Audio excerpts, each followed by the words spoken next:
இது உங்களோட IAS academy Tenkasi. இன்னைக்கு நம்ம என்ன பார்க்க போறோம் சொல்லி பாத்தீங்கன்னா EPSC எக்ஸாம்ல குரூப் நம்ம என்னைக்கு எழுதணும் அப்படின்னா 12/7/2025 எழுதியாச்சு ஃப்ரெண்ட்ஸ். எல்லாருமே என்ன சொல்லியிருந்தாங்க அப்படின்னு சொல்லி பாத்தீங்க அப்படின்னா குரூப் 4 எக்ஸாம் ரொம்ப கஷ்டமா இருந்துச்சு, அதுலேயும் தமிழ்ல ரொம்ப டஃபா இருந்துச்சு அப்படின்னு சொல்லி பாத்தீங்கன்னா அப்போ நமக்கு கட் ஆஃப் வந்து எவ்வளவு இருக்கும் அப்படிங்கறத பத்தி தான் ஃப்ரெண்ட்ஸ் பார்ப்போம். என்னன்னு சொல்லி பாத்தீங்க அப்படின்னா தமிழ் வந்து நம்ம எப்பவுமே என்ன நினைச்சிருக்கோம் அப்படின்னு சொல்லி பார்த்தோம் அப்படின்னா ஒரு 45 மினிட்ஸ்ல இருந்து ஒரு 50 மினிட்ஸ் செய்யணும் அப்படின்னா தமிழ்ல நம்ம என்ன செய்யணும் ஒரு 100 கொஸ்டின் செய்யணும் அப்படின்னா முடிச்சிடலாம் அப்படின்னு சொல்லி தான் போகக்கூடியதா இருக்கும். ஆனா இந்த டைம்ல என்னன்னு சொல்லி பாத்தீங்க அப்படின்னா 70 இருந்து 75 கொஸ்டின் நம்ம போடுறதுக்கு நமக்கு என்ன ஆயிடுச்சு அப்படின்னா எக்ஸ்ட்ரா டைம் ஆயிடுச்சு ஃப்ரெண்ட்ஸ். அதே மாதிரிதான் மேத்ஸ்ல என்ன சொல்லி பார்த்தோம்னா மேத்ஸ் மேலே கஷ்டமா இருக்கும்னு சொல்லி போவோம். ஆனா இந்த தடவை என்ன அப்படின்னா 20க்கு 22 கொஸ்டின் நமக்கு வந்து ஓரளவுக்கு வந்து ஈஸியா தான் ஃப்ரெண்ட்ஸ் இருந்துச்சு.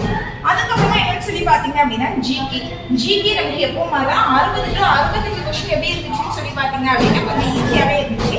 ஸோ அப்போ இதுல இருந்து இப்படி 8 கொஸ்டின் கேட்டிருக்காங்க, அப்போ நமக்கு கட் ஆஃப் மார்க் எப்படி இருக்கும், ரொம்ப கூடுதலா கேட்பாங்களா இல்ல கொஞ்சம் கம்மியா கேட்பாங்களாங்கிறது தான் ஃப்ரெண்ட்ஸ் நம்ம இன்னைக்கு பார்க்க போறோம். ஓகேவா, பாத்துடலாமா? நம்ம இப்போ என்ன பார்த்தோம் அப்படின்னு சொல்லி பார்த்தீங்க அப்படின்னா நம்ம கொஸ்டின் வந்து எப்படி இருந்துச்சு அப்படிங்கிறத பற்றி பார்த்தோம். இனி என்ன பார்க்க போறோம் அப்படின்னா கட் ஆஃப் வந்து நமக்கு வந்து எவ்வளோ இருக்கும் அப்படிங்கிறத பற்றி பார்க்கலாம் ஃப்ரெண்ட்ஸ். ஜெனரல் கேட்டகரிக்கு வந்து எவ்வளோன்னு சொல்லி பார்த்தோம் அப்படின்னா ஒரு 160 பக்கத்துல இருக்கலாம் அப்படின்னு சொல்றோம். 160க்கு மேலே இருக்கலாம், இல்லை ஒரு 2 கொஸ்டின் 3 கொஸ்டின் நமக்கு கம்மியாக கூட இருக்கலாம். அதே மாதிரி பிசிக்கு அப்படின்னு சொல்லி பார்த்தோம் அப்படின்னா 155 அப்படின்னு சொல்லக்கூடியதா இருக்கு. அதாவது 155 அப்படின்னு நம்ம வந்து சொல்லணும். 155க்கு ஒரு 2 கொஸ்டின் மேலே இருக்கலாம், கீழே இருக்கலாம். அதான் பிளஸ் ஆர் மைனஸ் அப்படின்னு போட்டுக்கோ ஃப்ரெண்ட்ஸ். அடுத்து எஸ்சி கேட்டகரியா இருந்தாங்க அப்படின்னா அவங்களுக்கு எத்தனை இருக்கலாம், ஒரு 148 கொஸ்டினுக்கு ஒரு 2 கொஸ்டின் மேலே இருக்கலாம், கீழே இருக்கிற மாதிரி இருக்கும் அப்படின்னு சொல்லி நம்ம எதிர்பார்க்கப்படுகிறது.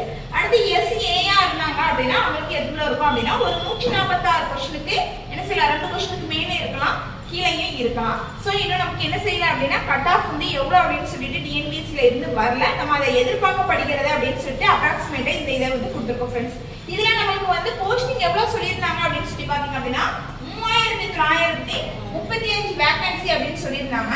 ஆனா இந்த எக்ஸாம் நம்ம எழுதுற பேர் எத்தனை பேர் அப்படின்னு சொல்லி பாத்தீங்க அப்படின்னா 13 லட்சம் பேர் எழுதிருக்கோம். அதாவது ஒரு போஸ்டிங்க்கு எவ்வளவு பேர் அப்படின்னு சொல்லி பாத்தீங்க அப்படின்னா 350 பேர் பக்கத்துல அப்படின்னு சொல்லி நம்ம வந்து போட்டி போடுற மாதிரி எழுதியிருக்கோம். ஓகே ஃப்ரெண்ட்ஸ், நம்ம இப்போ வெயிட் பண்ணி பார்ப்போம். டிஎன்பிஎஸ்சில இருந்து நமக்கு கட் ஆஃப் மார்க் வந்து எவ்வளவு சொல்றாங்கிறத நம்ம வெயிட் பண்ணி பார்க்கலாம் ஃப்ரெண்ட்ஸ்.